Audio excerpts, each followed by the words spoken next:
جناب والا ابتدا کرتے ہیں رد دلیل سے. حزب اختلاف کے مقرر آئیں اور انہوں نے کہا کہ جب کراچی کا باشندہ اپنے گھر سے نکلتا ہے تو صحیح سلامت اپنے گھر نہیں پہنچ پاتا. جناب والا میں ان کو بتانا چاہتا ہوں کہ اگر ایسا ہوتا تو مختلف علاقوں سے آئے ہوئے مقررین آج اس Karachi medical and dental college میں باحفاظت نہ پہنچ پاتے. جناب والا میرے مخالف مقررین نے تقریباً سب نے آ کر کراچی کی خامیاں ہی گنوائی. میں ان کو بتانا چاہتا ہوں کہ کراچی وہ واحد شہر ہے جس نے ہمیشہ پاکستان کا ساتھ دیا ہے. اگر آپ کو یقین نہیں آتا تو کل کا میچ پاکستان ورسز نیدرلینڈ دیکھ لیجیے. 3 بلے باز آؤٹ ہونے کے بعد کراچی کا باشندہ سعود شکیل آ کر ثابت ہوا کراچی روشنیوں کا شہر. اب چلتے ہیں قرارداد کی طرف. پیش کردہ قرارداد میں 3 الفاظ قابل غور ہیں: کراچی، روشنی اور شہر. جناب والا کراچی سے مراد صوبہ سندھ وہ قدیم شہر جو سمندر کے کنارے آباد ہے جس کا نام کراچی سے کراچی میں تبدیل ہو گیا، جو دنیا کے بڑے شہروں میں سے ایک ہے. روشنیوں کے معنی اجالے، ترقی اور خوشحالی کے ہیں، جبکہ اس سے مراد وہ چراغ ہیں جنہوں نے ملک و ملت کی معیشت، سماج اور تعلیم کو روشن کیا ہوا ہے. شہر سے مراد وہ جگہ ہے جہاں لوگوں کو رہنے کے تمام یا اکثر وسائل میسر ہو. تو تمام جہات سے قرارداد کا مفہوم کلی کچھ نے پایا کہ کراچی اپنی ترقی، اپنی عوام اور اپنے محلے حقوق کے اعتبار سے روشنیوں کا شہر کہلانے کا مصداق ہے، جس نے اپنے وسائل کی وجہ سے پورے ملک کی معیشت، سماج اور تعلیم کو روشن کر رکھا ہے. چونکہ میں کراچی کا ایک شہری ہونے کے ناطے ان تمام حقائق سے بخوبی واقف ہوں، لہذا اس قرارداد کی حقیقت کے بالکل قریب ہونے پر میں اس قرارداد کی بھرپور موافقت کرتا ہوں. جناب والا آتے ہیں دلائل کی طرف.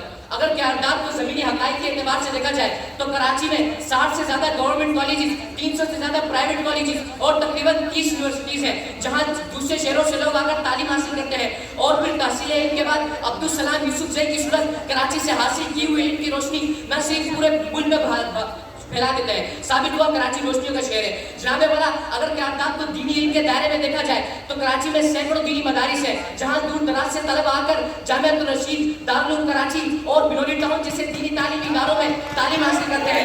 اور پھر مفتی تقی عثمانی کی صورت صوفی نظام کے خلاف کام کر کے کراچی سے حاصل کی ہوئی ان کی روشنی نہ صرف ملک بھر میں بلکہ پوری دنیا میں تقسیم کرتے ہیں. ثابت ہوا کراچی روشنیوں کا شہر ہے. جناب والا اگر قرارداد کو معاشی اعتبار سے دیکھا جائے تو کراچی پاکستان کو 67% ریونیو دینے والا شہر ہے، جہاں پاکستان کے دیگر شہروں اور دیہاتوں سے لوگ آ کر کاروبار اور مزدوری کرتے ہیں. کراچی پاکستان بھر کے ضرورت مندوں کی امیدوں کا مرکز ہے. جب کہیں کسی کو روزگار نہیں ملتا تو کراچی وہ واحد شہر ہے جو پاکستان بھر کے مختلف لوگوں کو روزگار فراہم کرتا ہے.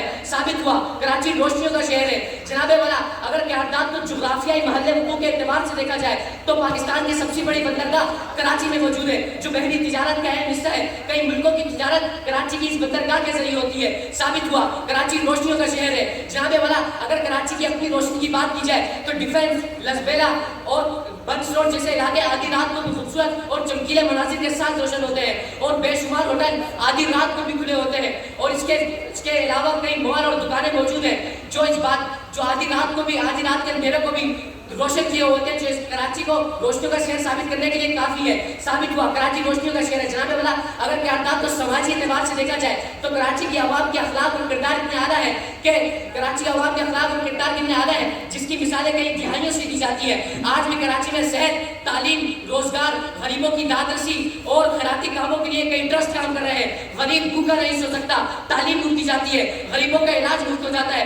اس کے لیے سیلانی، شفا، عالمگیر اور عیدی جیسے کئی ٹرسٹ کام کر رہے ہیں. جناب والا اگر کراچی کی عوام اتنے مخلص ہے کہ جگہ جگہ روڈوں پر دسترخوان لگے ہوتے ہیں جہاں دارالفتہ کراچی اور بیت السلام جیسے ٹرسٹ سحری اور افطاری کرا رہے ہوتے ہیں. بس ان تمام دلائل سے ثابت ہوا کہ کراچی روشنیوں کا شہر ہے. آپ کی سماعتوں کا